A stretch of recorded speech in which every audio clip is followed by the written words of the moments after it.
राम राम जी। अगर लड़कियों को रोड पे परेशान होता हुआ देखकर आप इग्नोर कर निकल जाते हैं ना भाई, तो यहाँ से भी वीडियो इग्नोर कर दो, क्योंकि ये वीडियो आपके लिए नहीं है। देखिए, जस्टिस फॉर सुशांत सिंह राजपूत हमने एक लंबे टाइम तक किया और लोगों ने उस चीज में मुहिम में काफी साथ भी दिया, तो उन्हें सीबीआई की जांच मिल गई। पर अगर आज हमने इस टॉपिक पर बात नहीं की तो हमसे बड़ा दोगला भाई कोई नहीं होगा।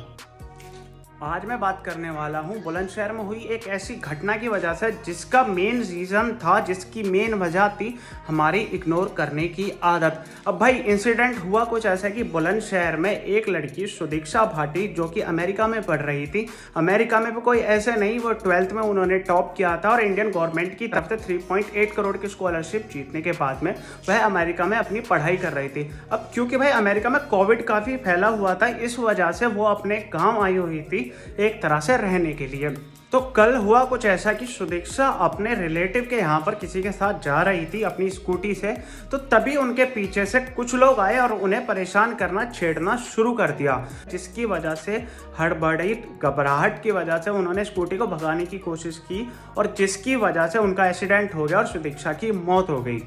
तो क्या एक छोटे गरीब परिवार से आने वाली लड़की, जिसने अपनी काबिलियत के दम पर एक स्कॉलरशिप जीती और अमेरिका में पढ़ाई कर रही थी, वह हमारे समाज के लिए, हमारे देश के लिए क्या कर सकती थी? आप लोग सोचिए। और हमने उसे बदले में क्या दिया? हमारी इग्नोर करने की आदत की वजह से कोई परेशान कर रहा है लड़की को या कुछ कर रहा है, उसकी वजह से मौत। तो भाई एक बात बताओ, जो रोड था क्या उस पर सिर्फ एक स्कूटी और एक बुलेट ही थी कि किसी ने नहीं देखा कि क्या रोड पर हो रहा है? पर नहीं देखा, सबने इग्नोर करने की जो हमारे बचपन से एक आदत डाली हुई है ना, कि कोई परेशान कर रहा है, मम्मी कहते कि बेटा चल चल कोई नहीं, जान दे बेटा, उधर मत देखे थे। इसकी वजह से, हमारी सिर्फ इसी आदत की वजह से आज फिर एक बहन बेटी को इसका खामियाजा भुगतना पड़ा।